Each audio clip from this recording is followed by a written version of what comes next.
الحمد لله نحمده ونستعينه ونستغفره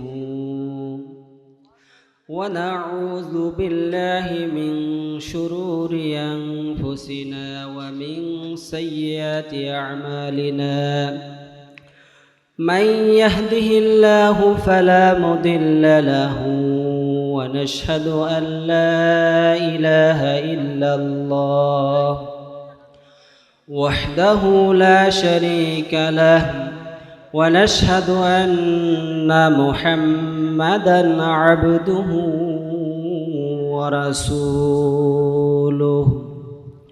الذي أرسله بالحق بشيرًا ونذيرًا وداعيًا إلى الله بإذنه وسراجا منيرا فقد قال الله تعالى في كلامه المجيد والفرقانه الحميد أعوذ بالله من الشيطان الرجيم بسم الله الرحمن الرحيم إن الله وملائكته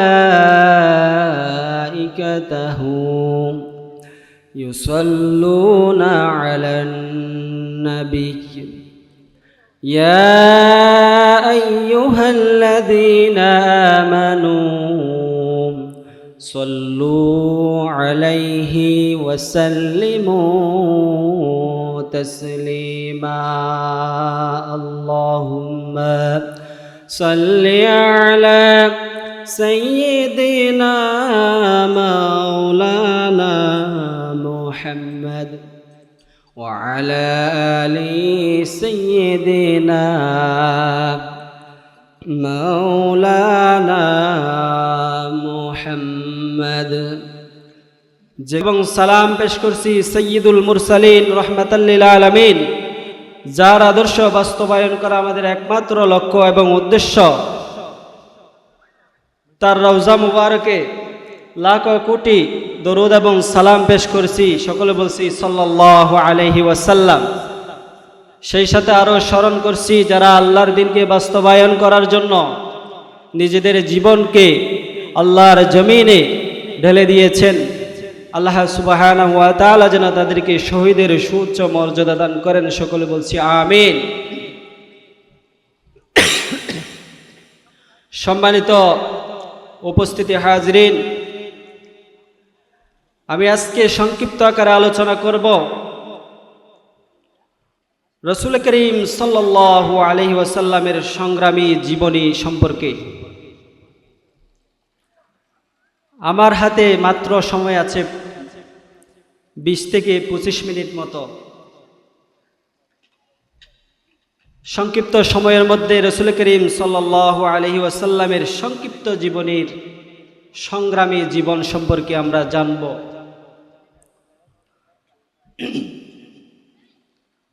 আল্লাহ তাআলা তার প্রিয় বন্ধুকে এই পৃথিবীতে পাঠিয়েছেন একমাত্র তার ইবাদত বন্দেগী করার জন্য, গোলামি করার জন্য, দ্বীনের দাওয়াত দেওয়ার জন্য। মানবতার মহান শিক্ষক সাইয়্যিদুল মুরসালিন রাহমাতাল লিল আলামিন বিশ্বনবী হযরত মুহাম্মদুর রাসূলুল্লাহ সাল্লাল্লাহু আলাইহি ওয়াসাল্লামকে আল্লাহ পাক রব্বুল আলামিন এই পৃথিবীতে পাঠিয়েছেন একমাত্র তার ইবাদতের জন্য এবং তাগুদের বিরুদ্ধে জিহাদ করার জন্য। সুবহানাল্লাহ। আল্লাহ পাক রব্বুল আলামিন কোরআনুল হাকিমের মধ্যে বলেছেন, আনিবুদুল্লাহ ওয়াজতানিবুত তাগুত, তোমরা আমার ইবাদত করো এবং তাগুতের বিরুদ্ধে জিহাদ করো। আল্লাহ পাক রব্বুল আলামিন মানবতার মুক্তি, তাওহীদের দাওয়াত এবং আদর্শ সমাজ প্রতিষ্ঠার জন্য আল্লাহ তাআলা তার সর্বশেষ রাসূল মুহাম্মাদুর রাসূলুল্লাহ সাল্লাল্লাহু আলাইহি ওয়াসাল্লামকে এই পৃথিবীতে প্রেরণ করেছেন রহমতের নবী হিসেবে, দয়াল নবী হিসেবে। আল্লাহ পাক রব্বুল আলামিন কোরআনুল হাকিমের মধ্যে বলেছেন, ওয়ামা আরসালনাকা ইল্লা রাহমাতাল লিল আলামিন। রহমতের নবী হিসেবে এই পৃথিবীতে পাঠিয়েছেন বিশ্ব নবী হযরত মুহাম্মদুর রাসূলুল্লাহ সাল্লাল্লাহু আলাইহি ওয়াসাল্লামকে। মুহাম্মদুর রাসূলুল্লাহ সাল্লাল্লাহু আলাইহি সাল্লামের 63 বছর জিন্দেগিতে যেই সংগ্রাম করেছেন, যেই জিহাদ করেছেন, যেই মুজাহিদা করেছেন, যেই কষ্ট করেছেন দ্বীনের জন্য, আমরা ইসলামের ইতিহাস থেকে রাসূল করিম সাল্লাল্লাহু আলাইহি ওয়াসাল্লামের জীবনী থেকে আমরা তা জানতে পারি। বিশ্বনবী হযরত মুহাম্মদুর রাসূলুল্লাহ সাল্লাল্লাহু আলাইহি সাল্লামের উপর হেরা গুহায় প্রথম ওহী নাজিলের পরপরই রাসূল সাল্লাল্লাহু আলাইহি সাল্লামের উপর বিরাট দায়িত্ব চলে আসেন। সুবহানাল্লাহ। আল্লাহ পাক রব্বুল আলামিন বিশ্বনবীকে ডাক দিয়ে বললেন, ইয়া আইয়ুহাল মুদ্দাসসির কুম ফাআনযির ওয়া রাব্বাকা ফাকাব্বির।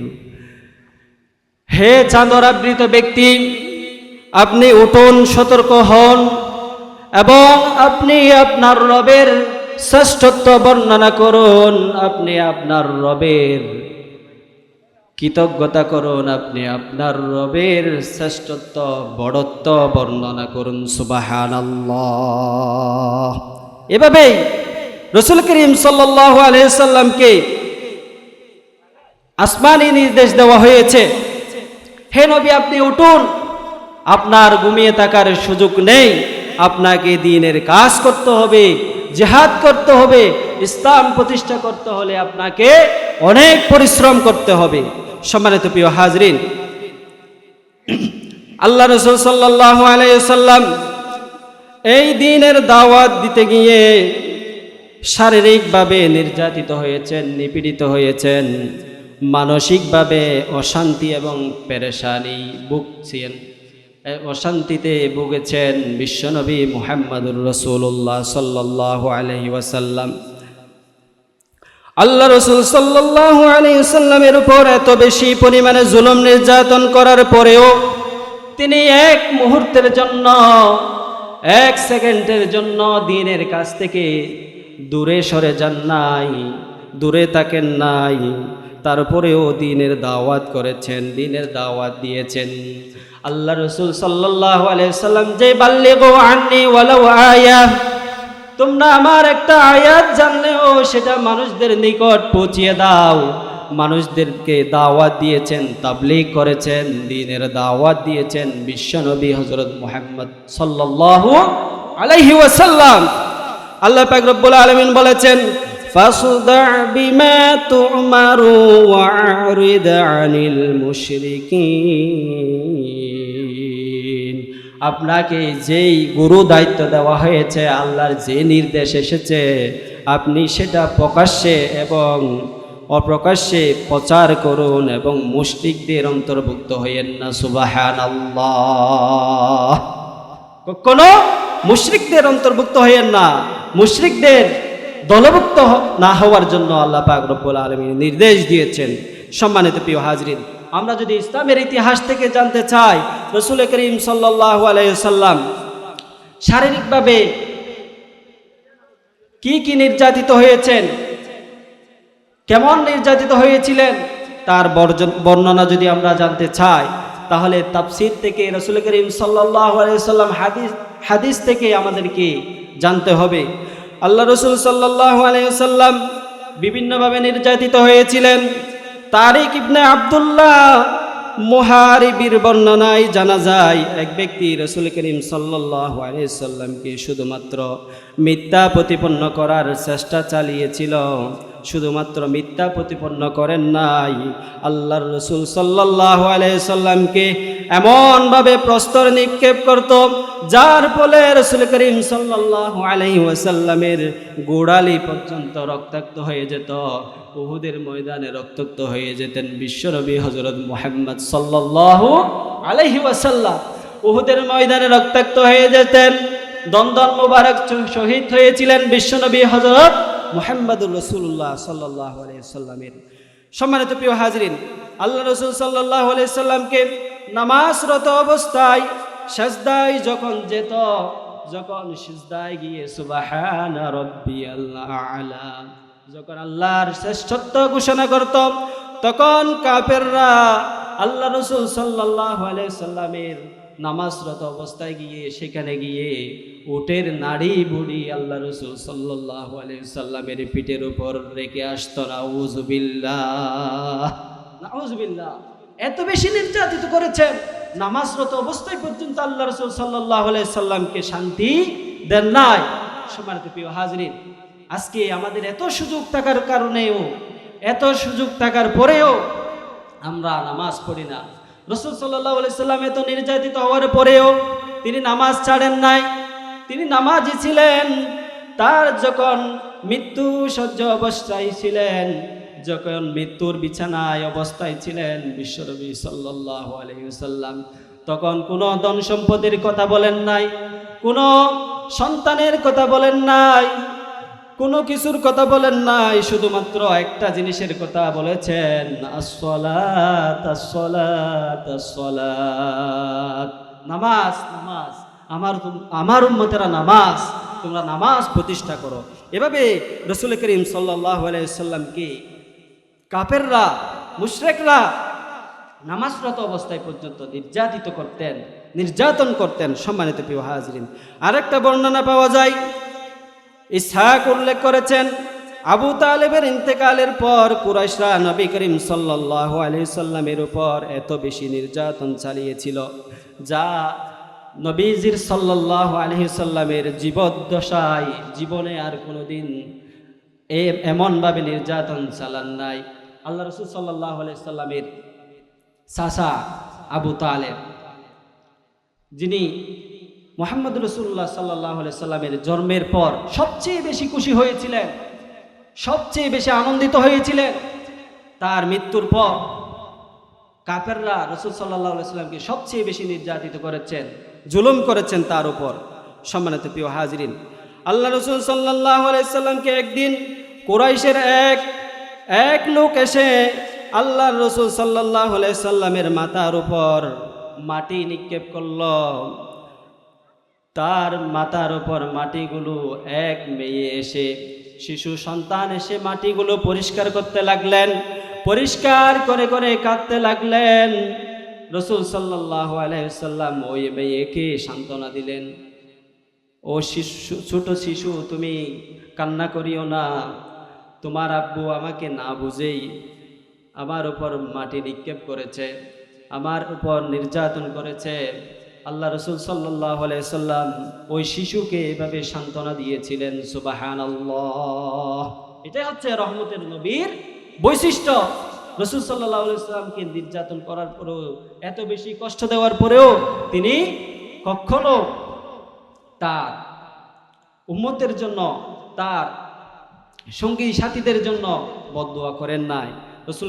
রাসূল করিম সাল্লাল্লাহু আলাইহি ওয়াসাল্লাম তাদের জন্য আরও দোয়া করতেন, তাদের হেদায়েতের জন্য দোয়া করতেন।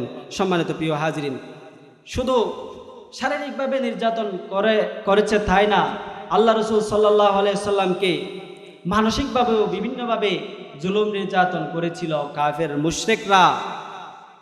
আল্লাহ রাসূল সাল্লাল্লাহু আলাইহি ওয়াসাল্লামকে অকথ্য ভাষায় গালিগালাজ করত। আল্লাহ রাসূল সাল্লাল্লাহু আলাইহি ওয়াসাল্লামকে বিভিন্ন কিছু ট্যাগ লাগাতো, বিভিন্ন সময় বিভিন্ন কিছু বলতো।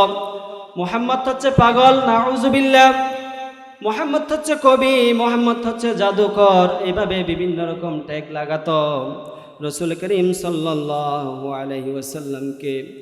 রাসূল করিম সাল্লাল্লাহু আলাইহি ওয়াসাল্লামের দুই মেয়ের সাথে আবু লাহাবের দুই সন্তানের সাথে বিবাহ বন্ধনে আবদ্ধ হয়েছিল।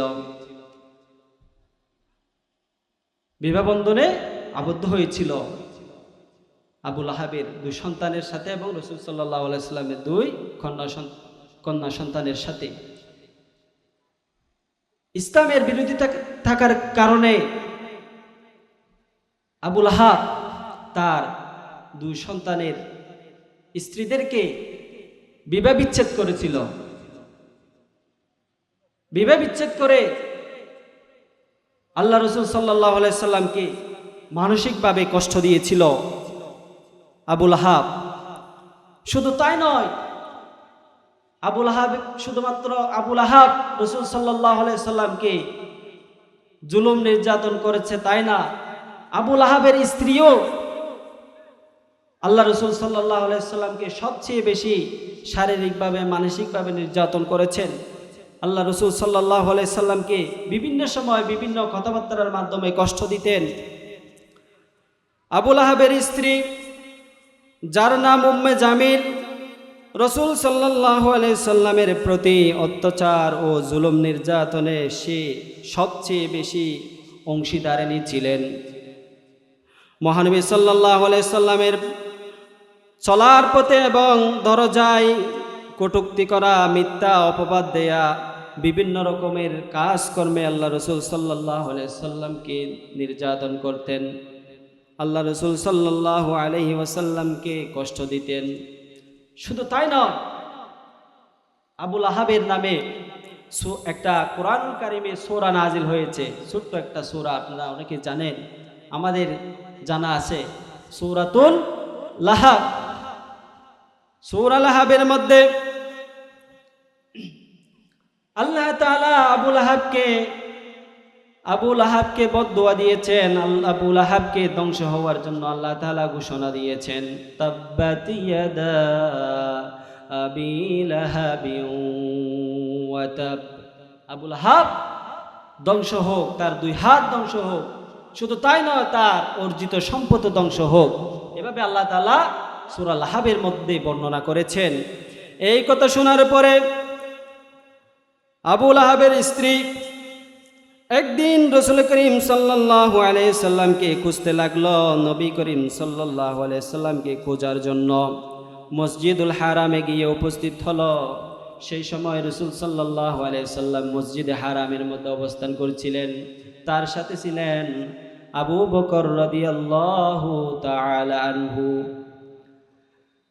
উম্মে জামিল আবু লাহাবের স্ত্রী যাওয়ার পরে তার হাতের মধ্যে একটা পাথর ছিল। আল্লাহ রাসূল সাল্লাল্লাহু আলাইহি সাল্লামকে আঘাত করার জন্য একটা পাথর নিয়ে গিয়েছিল। আল্লাহ রাসূলকে যখন আঘাত করতে গেল, আল্লাহ পাক রব্বুল আলামিন ফেরেশতাকে সাথে সাথে ডাক দিয়ে বললেন, ও হে আমার ফেরেশতারা, তোমরা আবু লাহাবের স্ত্রীর উম্মে জামিলের দৃষ্টিকে তোমরা উঠিয়ে নাও। সুবহানাল্লাহ। মসজিদুল হারামে রাসূল করিম সাল্লাল্লাহু আলাইহি সাল্লাম এবং তার স্ত্রী অবস্থান করছিলেন। রাসূল সাল্লাল্লাহু আলাইহি সাল্লাম এবং আবু বকর রাদিয়াল্লাহু তাআলা অবস্থান করছিলেন। সেখানে উম্মে জামিল যাওয়ার সাথে সাথে আল্লাহ রাসূলকে আঘাত করতে যাওয়ার কারণে তার দৃষ্টিকে উঠিয়ে নিলেন। সাথে সাথে সেই আল্লাহ রাসূলকে দেখতে পেলেন না, শুধুমাত্র দেখতে পেলেন আবু বকর রাদিয়াল্লাহু তাআলা আনহুকে। এটাই হচ্ছে রাসূল করিম সাল্লাল্লাহু আলাইহি সাল্লামের অন্যতম মুজিজা। সুবহানাল্লাহ। আল্লাহ রাসূলকে আঘাত করতে গেছে, সেজন্য আল্লাহ রাসূলকে দেখতে পায় নাই উম্মে জামিল। এভাবে রাসূল করিম সাল্লাল্লাহু আলাইহি সাল্লামকে কষ্ট দিয়েছেন কাফের মুশরিকরা। শুধু তাই নয়, আল্লাহ রাসূল সাল্লাল্লাহু আলাইহি ওয়াসাল্লামের যখন পুত্র সন্তান আব্দুল্লাহ মারা যায়, তখন সে আবু লাহাব উল্লাসে পেটে পড়ে, উল্লাস করে, আনন্দ উল্লাস করতে থাকে। তার বন্ধু বান্ধবদেরকে নিয়ে এসে সুসংবাদ দেয়, বলে মুহাম্মদ তো ধ্বংস হয়ে গেছে, নাউযুবিল্লাহ। মুহাম্মদ ধ্বংস হয়ে গেছে, নাউযুবিল্লাহ। মুহাম্মদের একজন শিশু সন্তান ছিল। মুহাম্মদ ইন্তেকাল করার পরে দ্বীনের দাওয়াত দেওয়ার জন্য আর কেউ থাকবে না। মুহাম্মদের শিশু একজন সন্তান ছিল, সে বড় না হতেই সেই মৃত্যুবরণ করেছে। মুহাম্মদ তো লেজ কাটা হয়ে গেছে, নাউযুবিল্লাহ। এই কথা বলার পরে আল্লাহর আর সহ্য হয় না। আল্লাহ তাআলা সাথে সাথে একটা সূরা নাজিল করলেন, সূরাতুল কাউসার। সূরাতুল কাউসারের মধ্যে বলেছেন, ইন্না আ'তাইনাকাল কাউসার ফাসাল্লি লিরাব্বিকা ওয়ানহার ইন্না শানিয়াকা হুয়াল আবতার। সুবহানাল্লাহ। আল্লাহ তাআলা ডাক দিয়ে বললেন, ইন্না আ'তাইনাকাল কাউসার, হে নবী আমি আপনাকে হাউজে কাউসার দান করেছি। হাউজে কাউসার কি? কিয়ামতের ময়দানে যে ব্যক্তি হাউজে কাউসার থেকে এক ডুব পানি পান করতে পারবে, তার আর কোনোদিন পিপাসা লাগবে না। সুবহানাল্লাহ। এটাই হচ্ছে হাউজে কাউসার। হাউজে কাউসারের বর্ণনা হাদিস শরীফের মধ্যে এসেছে, মধুর চেয়েও মিষ্টি হবে, দুধের চেয়েও সাদা হবে। আলহামদুলিল্লাহ, সুবহানাল্লাহ।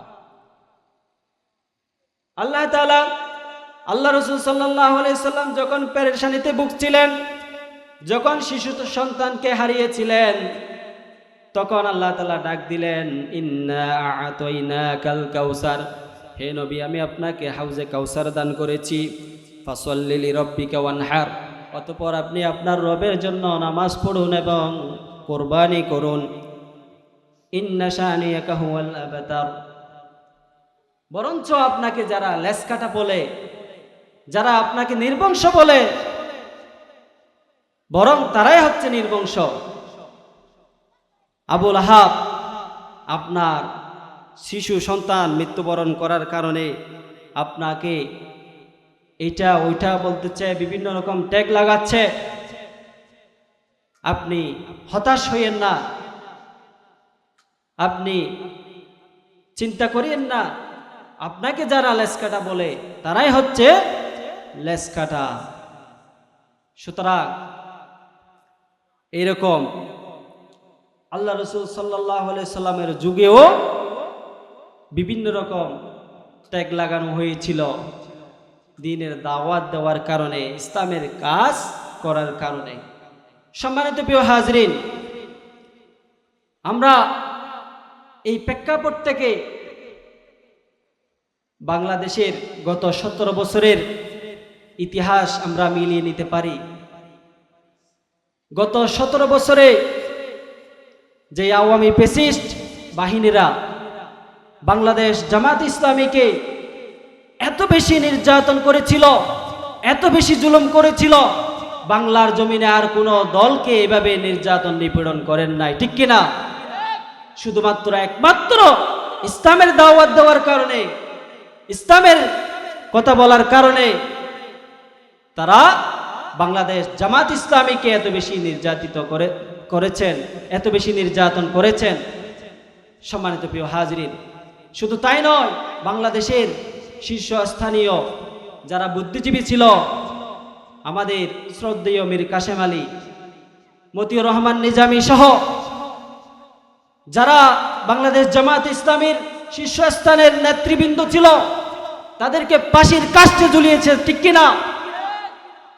সম্মানিত প্রিয় হাজরিন, তাদেরকে যখন ফাঁসির কাস্টের মধ্যে ঝুলিয়েছে আওয়ামী ফ্যাসিস্ট, তারা বিভিন্ন রকম ট্যাগ লাগিয়েছিল, জামাত ইসলামীতে নেতৃত্ব দেওয়ার মতো আর কোনো লোক খুঁজে পাওয়া যাবে না। কিন্তু আমরা দেখেছি 17 বছর পরে, 5ই আগস্টের পর বাংলাদেশের চিত্র এমন হয়েছে,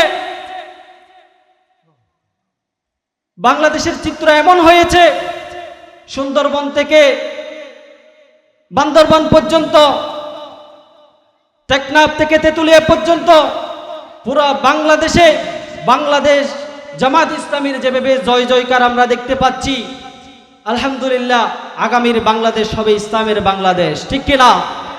আগামীর বাংলাদেশ হবে কোরআনের বাংলাদেশ। বাংলাদেশ জামাত ইসলামীকে 17 বছর নির্যাতন করার পরে বিভিন্ন রকম ট্যাগ লাগিয়ে বলা হয়েছে বাংলাদেশ জামাত ইসলামীতে নেতৃত্ব দেওয়ার মতো লোক খুঁজে পাওয়া যাবে না। এটা কিন্তু সম্পূর্ণ একটা মিথ্যা কথা, ঠিক কিনা?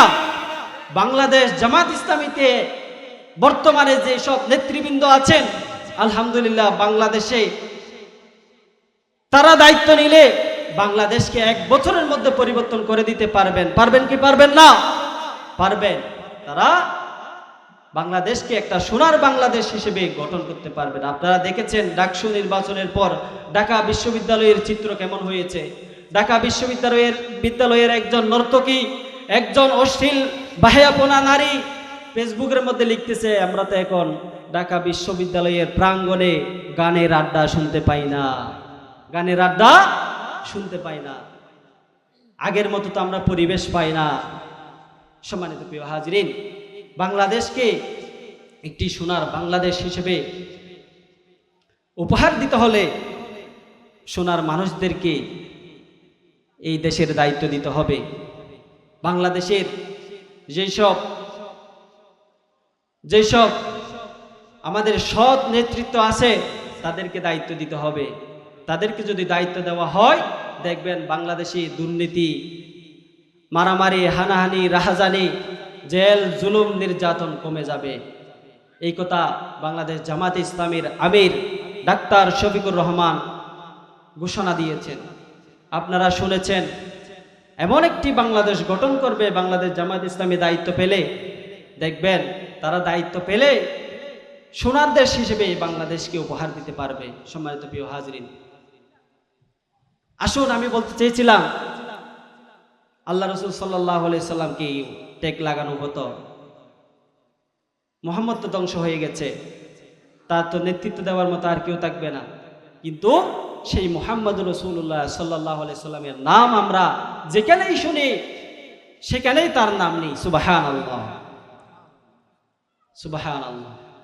তার প্রতি দরুদ আমরা সব সময় পাঠ করি, প্রতিটা মুহূর্ত, প্রতিটা সেকেন্ডে তার প্রতি দরুদ পাঠ করা হয়। সুবহানাল্লাহ।